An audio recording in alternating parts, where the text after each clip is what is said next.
E aí, galerinha, vamos nessa? Começar com essa geometria plana aí pra gente bombar nesse vestibular? Bom, a gente vai começar com uma motivação, né? Porque a gente fica pensando, pra que eu vou aprender geometria? Pra que você vai aprender geometria? Me fala.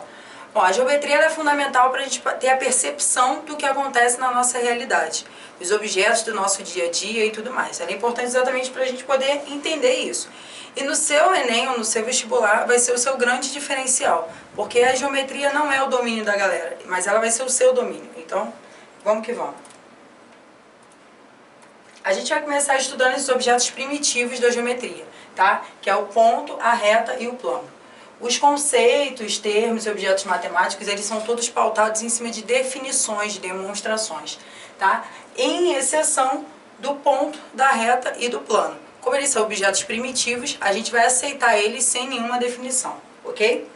Bom, a gente vai ter que tomar um pouquinho de cuidado com a notação desses objetos, tá? O ponto a gente vai usar letras maiúsculas do nosso alfabeto, a reta vão ser letras minúsculas e o plano vão ser as letras gregas. Então, se você não tem muito domínio dessas letras gregas, é bom você tomar um pouco de cuidado, dar uma pesquisada e ver aquelas que mais aparecem. Senão você vai ficar achando que é um problema da gravação, vai ficar achando que é um problema da prova e não é, é um problema que é seu, tá bom? Bom, em relação agora à posição entre dois pontos. Se a gente tomar dois pontos quaisquer do espaço, a gente tem duas posições possíveis para eles.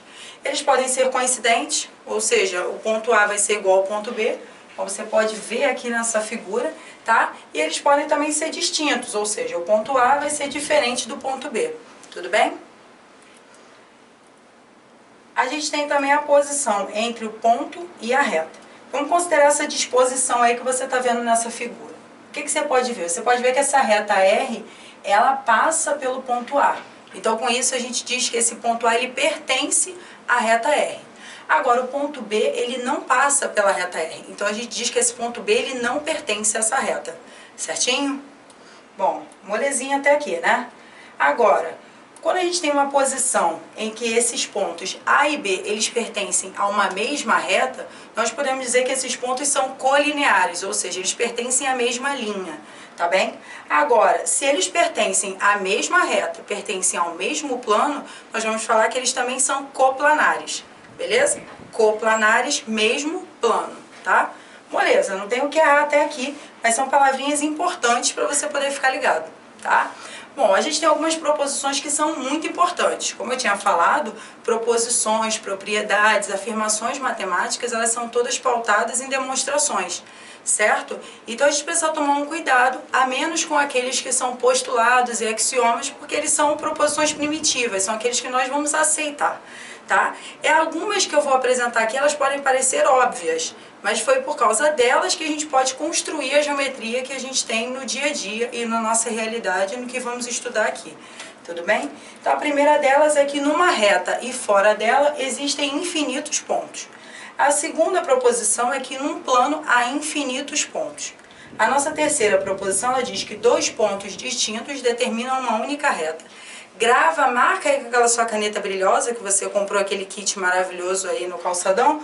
Marca essa propriedade porque ela vai ser fundamental para triângulos, tá bem? Quando a gente vai fazer alguns exercícios, se você souber essa proposição aí, você mata a questão.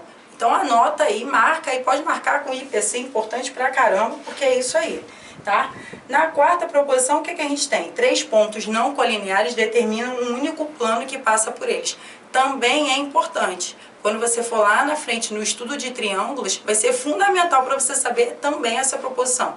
Então já aproveita que marcou na de cima, marca de baixo também, tá beleza? Bom, agora, se uma reta tem dois pontos distintos num plano, então essa reta está contida nesse plano. Essa daí é um pouco mais simples, um pouco mais tranquila, você não tem essa necessidade de marcar com a sua caneta brilhosa, guarda para um outro momento, tá bem? Bom, quais são as posições entre duas retas distintas? A primeira e a mais simples de todas é quando essas retas são paralelas.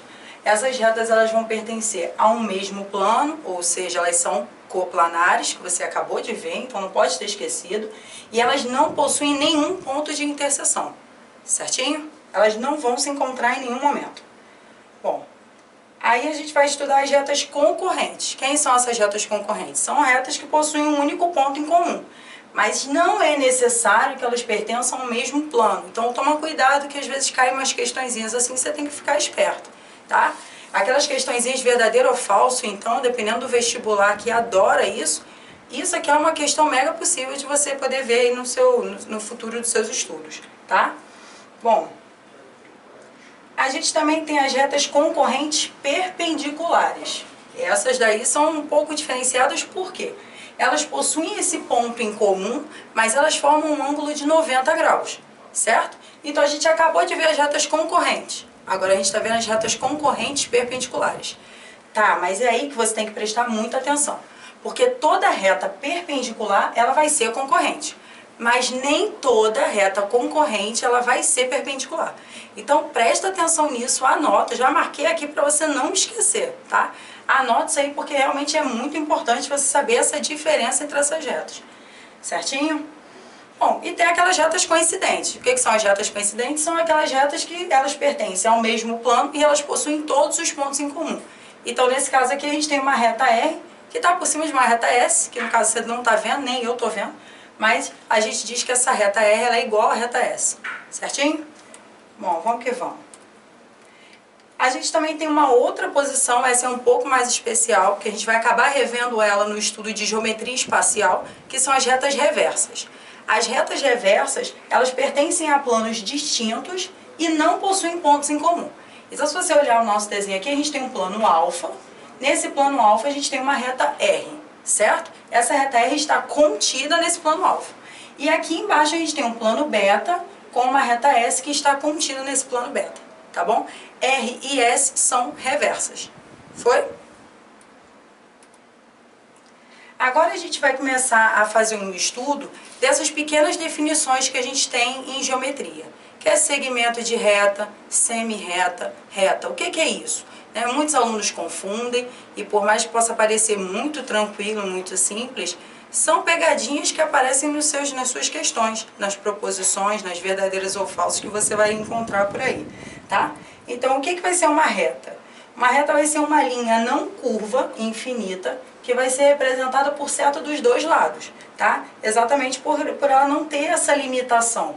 Então você vê que aqui a gente tem uma setinha tanto indicando o sentido para a esquerda quanto para a direita, tá bem? Bom, agora a gente tem também os segmentos de retas. O que são os segmentos de reta? A gente pode entender esse segmento como uma parte da reta. Ele é uma parte da reta porque ele está delimitado por dois pontos. Então eu delimitei por dois pontos, eu tenho um segmento de reta ali.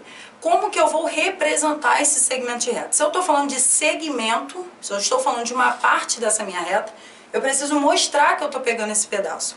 Então eu preciso indicar aqui qual é o meu ponto onde eu inicio essa minha limitação e qual é o ponto onde eu encerro essa minha limitação, tá bem? A gente pode representar ele tanto dentro de colchetes como com esse tracinho em cima.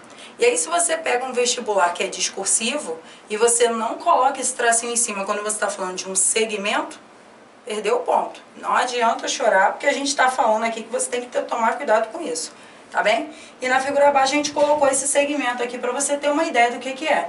Ele está iniciando no A e sendo fechado no B. Foi? Então, agora a gente vai ver aquela outra palavrinha que às vezes dá aquela travada, né? O que é semi-reta? Uma semi-reta, ela possui um ponto de origem, mas ela não possui um ponto que vai delimitar o seu fim. Então você já entendeu que ela é diferente do segmento de reta, tá bem? O que acontece nesse ponto? A gente vai ter uma parte da reta limitada apenas por um ponto. Segmento, a gente tinha ela limitada por dois pontos dessa nossa reta, certo? Ela era uma parte dessa reta. A partir de agora não. A partir de agora a gente está pegando um início, está marcando a origem, mas não está marcando onde acaba. Toma cuidado, tá? Por favor. Agora vamos lá, as semi-retas, elas vão ser representadas por uma seta que vai indicar a direção em que ela vai ser infinita. No caso, onde vai ser onde ela não vai ter esse limite, tá bem? Então a gente tem dois exemplos aqui, ó. O primeiro é quando essa nossa reta R, ela tem origem em A e está caminhando no sentido da direita aqui, ó. Então ela está indo para o sentido mais infinito, tá bem? E essa nossa outra semi-reta aqui de baixo, ela tem origem B, mas ela nesse caso está caminhando para o sentido do menos infinito, tá bem?